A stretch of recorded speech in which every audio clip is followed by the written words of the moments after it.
রোদের গরম ও তীব্রতা ক্রমশ বেড়েই চলেছে জেলা জুড়ে। গরমে রীতিমতো নাভিশ্বাস উঠছে জেলার মানুষদের।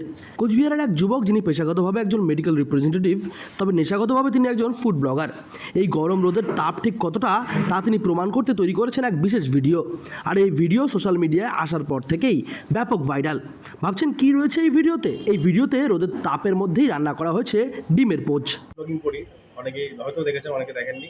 তো ফুড ব্লগিং করি, তো আমি ভাবলাম যে ফুডের মাধ্যমেই ব্যাপারটা দেখাই যে যা হিট হচ্ছে সেই হিটে কোনো খাবার রান্না করা তৈরি করা সম্ভব কিনা। তো সেখানে আমাদের মিনিমাম হিটে রান্না করার মতো একটা আইটেম হলো আমাদের পোচ। এবার পোচ থেকে খুব একটা হিট লাগে না, নর্মাল হিটে পোচ থেকে হয়ে যায়।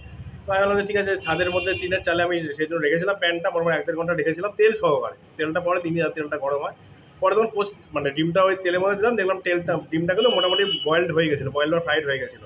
দীর্ঘ সময় ধরে ফুড ব্লগিং করছেন এই অভিরূপ ভট্টাচার্য। সোশ্যাল মিডিয়ায় তার ফলোয়ার কিংবা ভিডিওর রিচের সংখ্যা একেবারেই কম নয়। তাই তো গরমের মধ্যে ফুড ব্লগিং করতে কিছুটা কষ্ট হলেও তিনি কিন্তু এই ধরনের মজার ভিডিও তৈরি করে চলেছেন প্রতিনিয়ত।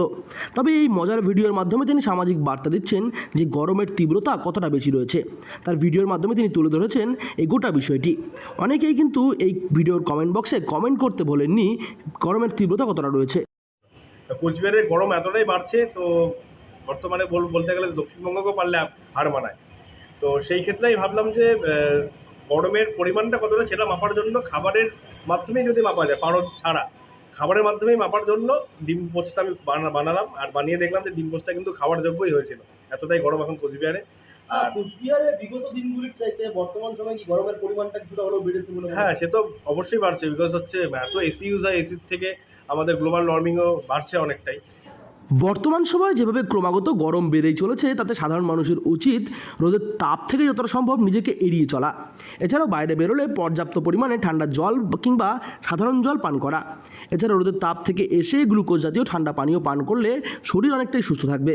তবে এই ভিডিওর মধ্যে তিনি যে পোচটি বানিয়েছিলেন ডিমের সেই রোদের তাপের মধ্যে, তা কিন্তু খেতে সুস্বাদু হয়েছিল এমনটাই জানিয়েছেন তিনি।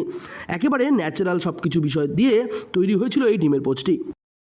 নর্মালি আমরা যখন কাজে বের হই বা অন্য পার্সোনাল কাজেও যদি বের হই, প্রচুর পরিমাণে জল খাওয়াটা খুবই দরকার।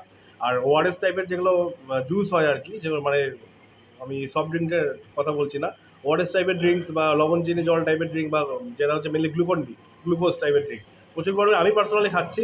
তো এগুলো করলেই আপাতত কুচবিহারে যেই ধরনের গরম পড়ছে, সেই গরমটাকে আপাতত বেঁচে থাকার জন্য বা সুস্থ থাকার জন্য, যাতে সানস্ট্রোক না হয়, তার জন্য কিন্তু এই প্রচুর পরিমাণে জল আর গ্লুকন-ডি আমার মনে হয় খাওয়াটা দরকার। গরমের দাবদাহে বর্তমান সময়ে নাজেহাল ছোট থেকে বড় সকল বয়সীর মানুষেরা। কোচবিহার থেকে সার্থক পণ্ডিতের রিপোর্ট, লোকাল 18 বাংলা।